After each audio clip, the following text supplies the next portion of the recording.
draw near, give attention, you shall be heard. God save these United States, the great state of Florida, and this honorable court.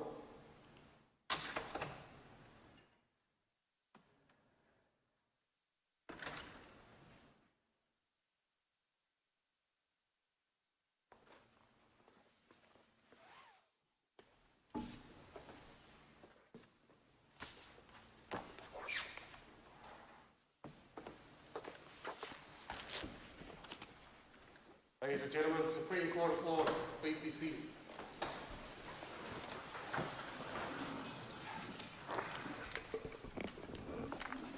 Good morning and welcome to the Florida Supreme Court. We turn to the first case on today's docket, which is Shine versus the state of Florida. Mr. Chief Justice, and may it please the court.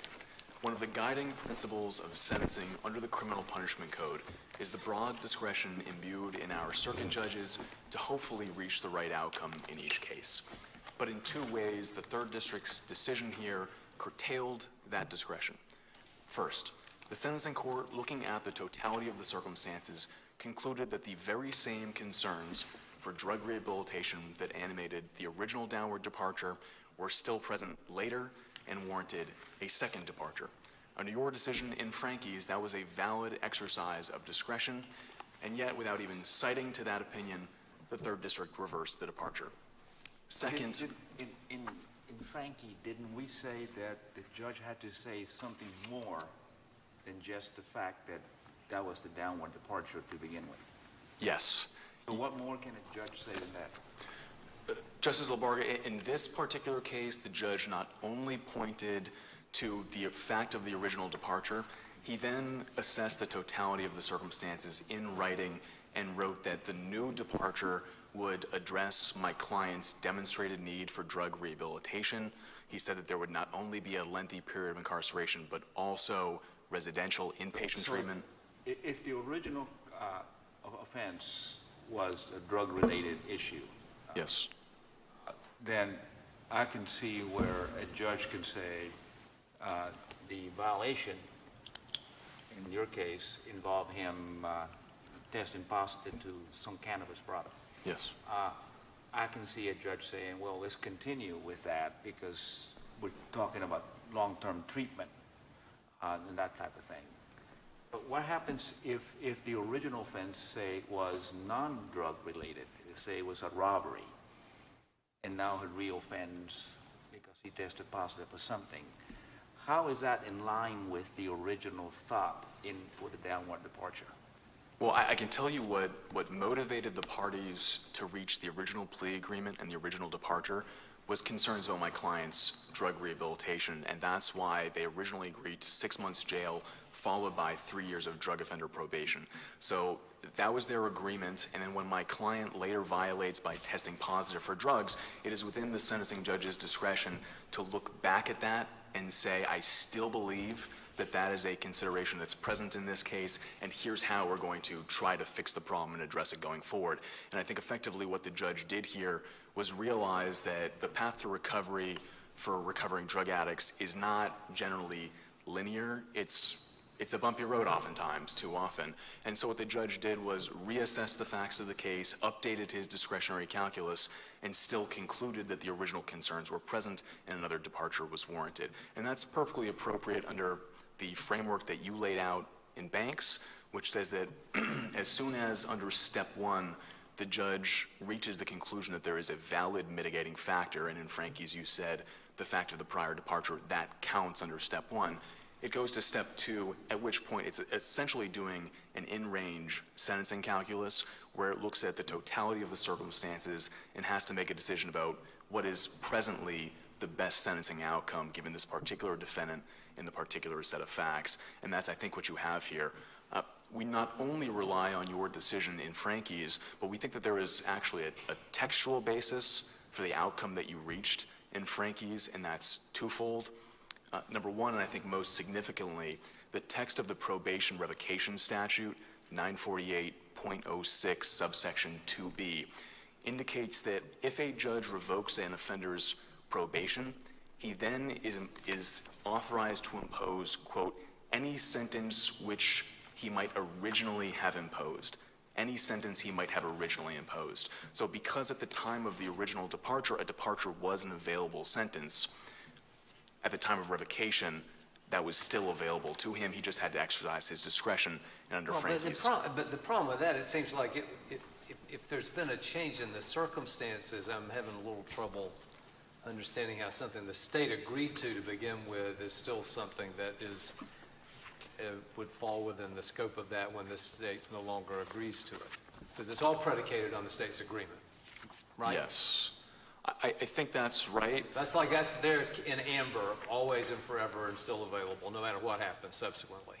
Well, if you look at the text of 921-0026-2A, which is the mitigating factor for uncoerced plea bargains, it doesn't say that that's a mitigating factor up until the point when the defendant violates and you revoke probation. It says the fact of the plea is a valid mitigating factor. And we are not saying that my client was automatic, and this is Frankie's, we're not saying my client was automatically entitled to a downward departure. What we are saying is that under step 1 of the bank's framework, the fact of the prior departure opened the door, and then everything else was the judge's discretion. Let me ask you this. In this case, how do we know what part of the judge's comments with respect to the sentencing fall within step 1 and what falls within step 2? I don't think it's always clear, but in this case, based on the structure and the text of this downward departure order, the judge identifies what he calls a non-statutory mitigator and specifically points to the fact of the prior departure, and then in the rest of the paragraph appears to do what is a more traditional in-range sentencing calculus, where he goes through and he tells you exactly why he believes the prior departure still warrants the new departure. So I think that you have that in this case, and that's exactly what Frankie's tells the judge to do. He didn't just look at the prior departure and automatically grant a new one. He updated the calculus and treated the case anew to have a real look at the totality of the circumstances. I think that's exactly what we want our sentencing judges to do, to look at the defendant in the position that he's currently in when making that decision. Let me ask you this. If the judge had said, okay, you proved the violation, but I elect to just continue probation, I'm not going to revoke, the probation would have continued. There would be no requirement, no matter what the law was, to do anything else then, right? Yes. So it would sort of be odd when probation is a matter of grace of the court to say that the judge can continue the prior sentence or can do 6+ years in prison, but doesn't have the flexibility to deal with the defendant consistent with the sort of theories of probation. Would you agree with that? I agree, Justice Lawson. It would be anomalous to say that he could continue the probation but couldn't revoke and then not do a downward departure. I think that would be a very odd outcome. Going back to the question about the state's agreement and the significance of the state's agreement in this case, I think there were really 2 bargains in this case that were struck by my client. The first was the original downward departure.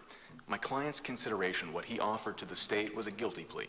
And he kept that part of the bargain. He pled guilty. The state's consideration was to waive the bottom of the guidelines and to recommend a departure sentence, and they did that. That's that bargain. He hasn't violated that in any way. What he did was he violated the second bargain, which was between himself and the court. When the court put him on probation, it was telling him, you're going to not get a prison sentence, and in exchange, you must abide by the terms of probation. He didn't do that. But that means it was up to the judge at revocation to decide what his fate would be, and that's exactly what this judge did. If there are no other questions about... I do have one question. As a matter of just statutory construction, it seems Frankie's seemed sort of odd to me, because it seems like if the statute says that this is a valid basis for departure, but it doesn't, you could read it to mean if there's original departure based on a plea that it's a basis for departure on probation. You could read it as saying no. It just isn't particularly clear on the issue that we're talking about. But it would seem that if the statute meant that the basis, that an original plea to a downward departure justified a departure on a violation of probation, that would always be the case. Just as a matter of statutory construction, either it is or it isn't. You want to address that if you can? I'll tell you the way that I've understood Frankie's, and that's in light of the subsequent Banks framework. I think what Frankie's was saying, or maybe the best way to read it, is that it is a valid step one factor, the fact of the prior departure and agreement. However, the judge still has to do the discretionary calculus under step two. I think that's a valid way to read Frankie's. So that the plea counts under step one, and then the judge has to. But with every other factor listed in the statute, it's unfettered discretion. In other words, if you find the factor, then it's just what the judge decides. I mean, and there's no saying, well, that's not a good enough reason to exercise your discretion. So this one would be different in that regard, right? Well, I think that if you were to decide Frankie's today, you might look at it as, you might reach a broader result, which is that the fact of the prior departure authorizes discretion, and we don't look and question what the discretion was, and there doesn't have to be an explanation to tie it back to the original departure. I think that would be a valid outcome, but we take Frankie's as we find it, and the language of Frankie's is that effectively you satisfy step one, and then you have to turn and explain your discretionary calculus, and that's what the judge did.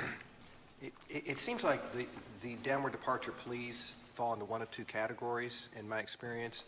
One would be based on the circumstances of this case and this defendant and everything, this just doesn't justify the sentence that the guidelines call for. The other is we have a real problem with this case, and so we're willing to give a plea that we wouldn't otherwise because these facts don't justify that. I mean, and a lot of times that's reflected on the record when the judge is saying, why should I accept this plea, right? So it does seem to me that in those instances where the state may have a witness problem or something and there's that kind of record, it might be very hard for the trial judge to justify at a violation of probation reasons why the probation should be continued. But it also seems like in the other kind of case, maybe that it would be almost always easy for the judge to say, well, these conditions are still in play. Does that make sense? That sounds fair to me. I would point out that this is the circumstance in which it wasn't that the state had a witness problem. Right, yeah. We know the reason for the first plea, and that's because of the need for drug rehabilitation. But I think one way or the other, there is clearly, in our view, a statutory basis for Frankie's, whether you want to look at it as the statutory mitigator for plea bargains or the probation revocation statute. This judge had as an available sentence any sentence which he might have originally imposed. He did that, and then he furthermore explained why he thought the original departure was relevant. So that's how we see the merit. I wanted to ask you Yes. about remedy. What remedy should be imposed? Assuming we agree with you, what is the remedy for the trial court? The remedy here is controlled by Jackson and Glover, and that is a remand for de novo resentencing. And that's what the Third DCA did incorrectly, according to your argument. Correct. The original panel decision was a remedy that we agreed with for de novo resentencing, and then on rehearing, the panel changed its mind. Now this sentencing judge has its hands tied at resentencing, even if it believes that there is a valid mitigator, and even if it believes that a downward departure is the most appropriate sentence for this case, it will have no power to do so. And The sentence will have to be 70 months, whatever the guidelines call for. exactly. And that's But you don't really think we need to reach that issue? That's correct. Because of the other issue we've just been talking about. Yes. Yes. However, if you were to disagree with our reading of Frankie's and the statutory scheme, you would address the remedy question. I would start by noting that unlike what the state has argued in this case, Jackson really is on all fours. Jackson is, upon further reflection, not just a case in which there was a reversal of the departure for procedural reasons. It's true there were no written reasons there. However, the First District in Jackson also reversed because the oral reason provided by the sentencing judge was found to be substantively invalid. So in that respect, it is no different from this case. And what Jackson did was look at the statutory scheme to determine whether the CPC precluded on remand the sentencing judge from doing exactly what we typically expect sentencing judges to do: look at the case de novo, all the totality of the circumstances, and reach what you believe to be is the correct result. If the court has any questions about the remedy. Sorry. Yes. So when on your point about the two bargains, Doesn't that undercut, though, the idea of then relying on the bargain that you said has basically been kind of negated as the gateway kind of step one for the departure? I don't think so. In my view of the two bargains, it's the bargain with the state that waives throughout the entirety of the case the bottom of the guidelines. And the state is saying, we believe this is a case in a defendant for which a downward departure is a valid sentencing outcome. So that's how the judge gets to the original departure. The second bargain is you must abide by probation. And we know that probation is a matter of judicial grace, and if you violate probation, the offense is not against the prosecution, but against the court itself. And because it's an offense against the court, it is the court's responsibility to decide how to punish the violation. And that's why the judge, at the end of the day, like under Frankie's, has the right to say, I'm exercising my discretion, and I don't think that a lengthier bottom of the guidelines prison term is required. That's how we view it. I hope that's... So you're saying, but doesn't the Frankie's case suggest that there could be, when it says that it can sometimes be okay, I took that to mean it can sometimes be okay kind of at step one, but it sounds like you're saying that when it's not okay, it's more because of the step two reasons. So I you know should what I know. mean? I mean, this is No, all I like understand. this made-up construct, but you know what I'm Yes. saying? I mean, I think the confusion in Frankie's is most likely because it predates your decision in Banks. It didn't have the benefit of the boxes, the step one and step two.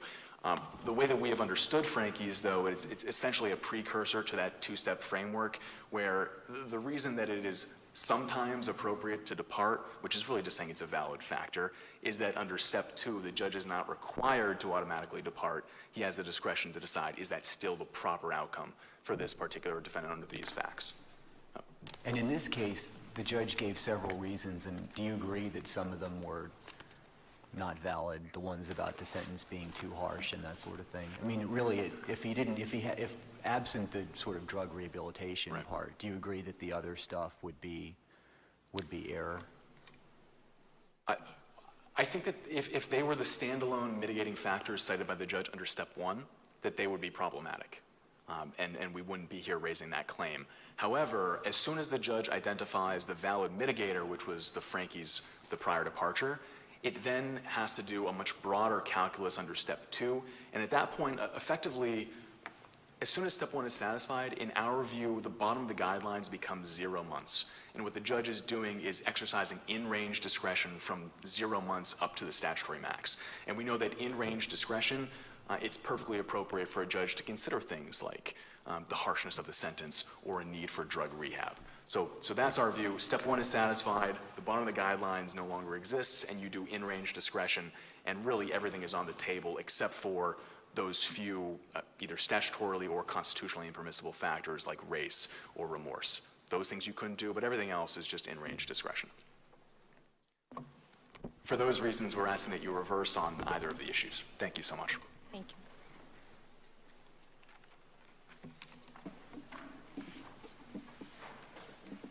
May it please the court, Jonathan Tanous on behalf of the state. Justice Lawson, I agree that Frankie's is a bit unclear in the way that it explains how the downward departure works here. But what I believe is that in Frankie's, it's saying that it sometimes can be a factor, it can't always be a factor, and the trial court really needs to explain what facts or evidence it's relying on to explain why it is a factor. And I think that really makes sense to the extent that when a defendant... But the trial court did that here. Well, I think the facts or evidence that the trial court did rely on... So you agree with Frankie's. You're not asking us to recede from that or anything like that? No, I'm not asking you to...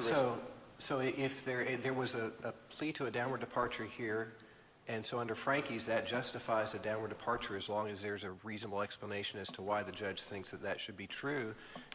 And are you saying that the explanation here was not reasonable?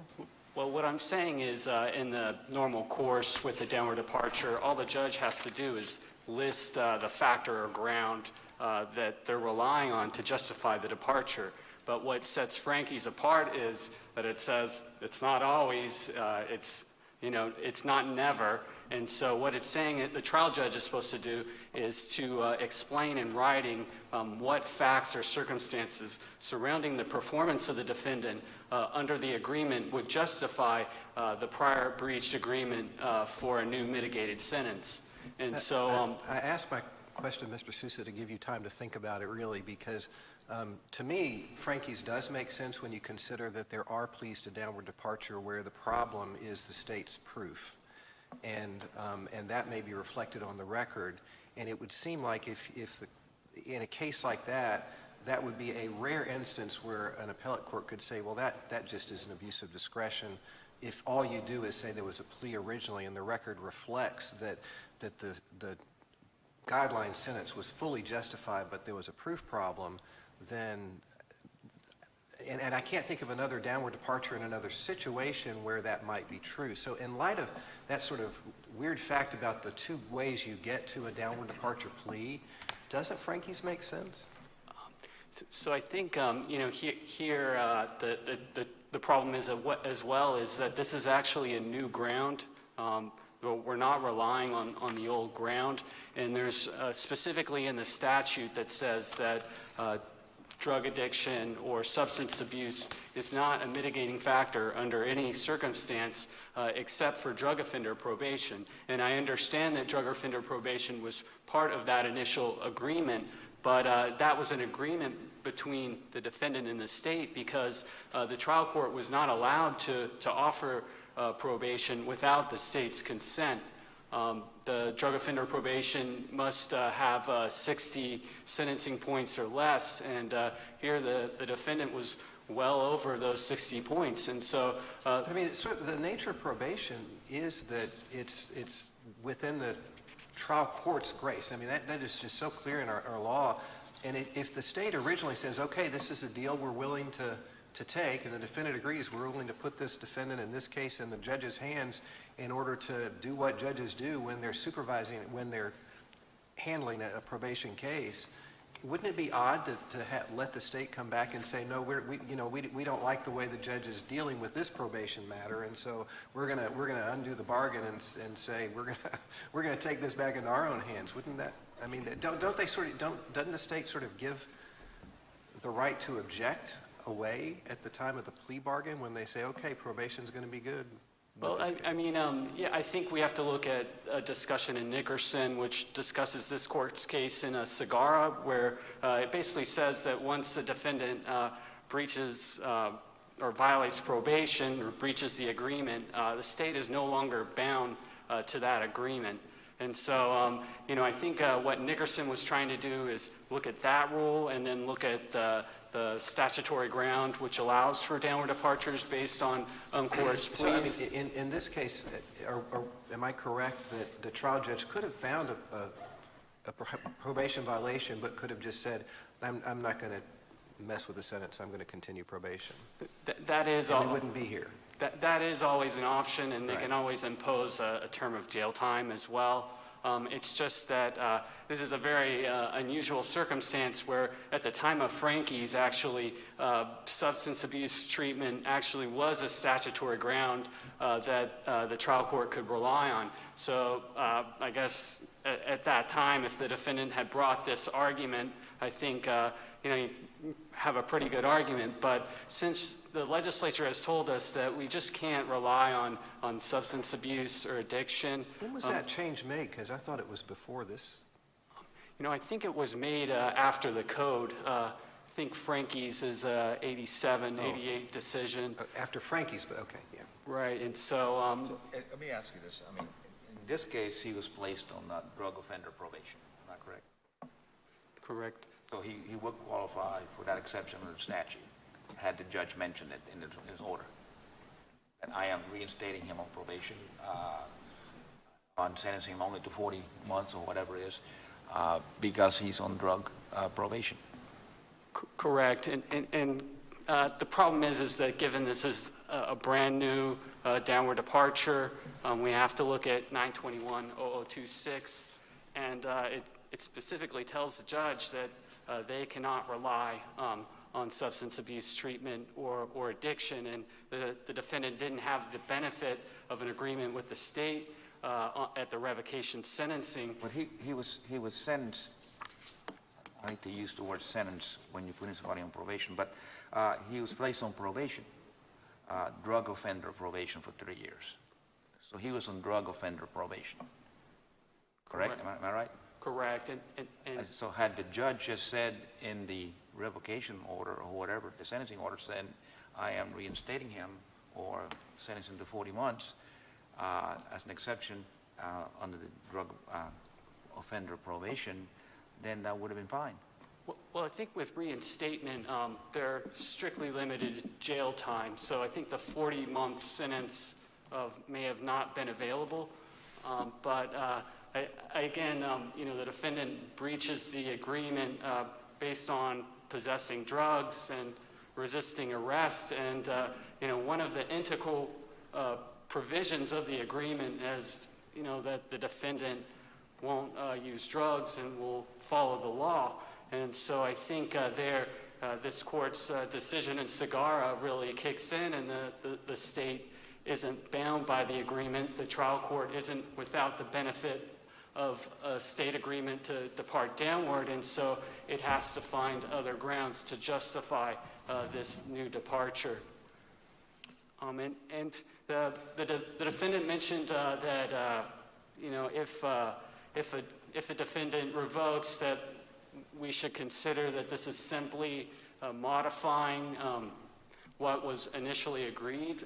That was actually discussed in a Fifth DCA case that's discussed in Frankie's, and Frankie's outright rejected that argument. And so I think it's sort of a catch-22 situation, but under these circumstances and given Frankie's, there just wasn't enough in the order. The order really should look at the nature of the agreement, the terms of the agreement, and the defendant's performance under that agreement to explain the facts that would support that ground for the downward departure. As to the remedy here is a guideline sentence.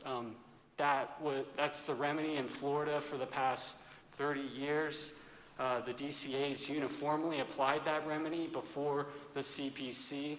I think we can presume that the legislature was aware of that remedy when it enacted the CPC. And, really we've only seen a change in that rule since this court's case in Jackson. And, we think that Jackson is distinguishable in that there was no written order. None of the conflict cases in Jackson had a written order. The court in Jackson did not deal with the issue as if that was the only issue. They specifically said there is no written order and the oral reasons given do not support a downward departure. So they looked at substantively there was no basis given that was justified under the statute, correct? I agree with you. And they also framed the issue, I'm quoting, as whether an appellate court that reverses the imposition of a downward departure sentence must remand for resentencing within the CPC, or whether it may remand for resentencing outside the CPC. I mean, that's what the court said, right? Yeah, but the court did rely on the CPC statutory requirement of the written order, and I think the court was trying to anchor their rule and somehow in the CPC. Well, but it also requires a valid reason. I mean, this distinction based on the written order versus the reason, I don't understand how it's any different under the statute. The statute requires both written reasons and valid reasons, correct? Correct. And if the court doesn't think that it's a meaningful distinction, we would ask the court to recede, from Jackson. There's really no conceivable strategic reason for... Well, how would then that, if we did that, how would that fit within the law that's out there that resentencing proceedings are de novo? So I think the case law that's been cited that resentencing are de novo are generally Higgs violations. In those situations, it's essentially a score sheet error which is consistent with the rule in Shull in that the trial court must comply with the code. So to the extent that the trial court doesn't comply with the code or relies on an invalid score sheet, the state would agree that under Shull, it would go back for de novo resentencing. But here, the trial court complied with the code. The defendant was given a full and fair shot to present grounds in support of the departure. And so under those circumstances, given... Well, but your position isn't really even about, necessarily about what the defendant, how the defendant has presented things. It's about what the trial court does. And it just seems to me a very odd rule to say that the defendant is going to be jammed by a misstep of the trial court. Now, whether the defendant waives something, that's a different issue. I think our rules about de novo sentencing have an answer for that as well. But your position here seems to me to be very, kind of go as far, it's kind of an exaltation of this formalistic thing. If somehow the trial court misses the boat, got one shot, that's it. I'm struggling to see how that makes sense. And so I think, the defendant, it's an unusual circumstance in a criminal case where the defendant actually has the burden to present reasons and present evidence. Sure, the trial court is free to impose a downward departure without that, but given that, I think... But your position is regardless of what the defendant presents and what the defendant does, if the trial court missteps, that's it. And I think it's different. Am I correct in understanding that that's the state's position? Well, I think it's different between a misstep where Errs, however you wish to. Trial court fails to use a correct score sheet, fails to enter a written order. For example, say that the defendant presents two bases for downward departure, evidence on two, and the evidence would support a finding on two, but the trial court just makes the finding on one, and the defendant says, well, what about my other grounds? Well, I don't need to address that. And then on appeal, they find that that was not a valid reason, but the other one would have been. The trial judge just didn't address it. So it's a preserved issue. It's an issue where if it was remanded, even on that evidence, the trial court could have come up with a valid basis, but even in that circumstance, you're saying that it's a remand for a guideline sentence, right? Yeah, and I know that's the rule in Shull, that we look, are there any valid reasons in this order? So, and you think that that would be a fair and just outcome? Well, I would say that, the defense is on notice of this longstanding rule, as long as they're able to present those reasons. As well, this has been incorporated into the CPC as part of a largely statutory scheme, maybe to the extent that there needs... I'm just not following you. How has this been incorporated into the CPC? Well, 3704B says that any prior precedent implementing the guidelines, to the extent not inconsistent with the rule or the guidelines, continues to be good law. So in my mind, we had a uniform... district courts uniformly applied the rule. We don't have a decision from this court because it was uniformly applied, and so to the extent that the legislature was aware of the rule, perhaps a new rule needs to come from the legislature. But ultimately, where there were invalid reasons in the written order, and the rule of law for the past 30 years has been remand for resentencing within the guidelines, we'd ask that you affirm the Third District's opinion. Thank you.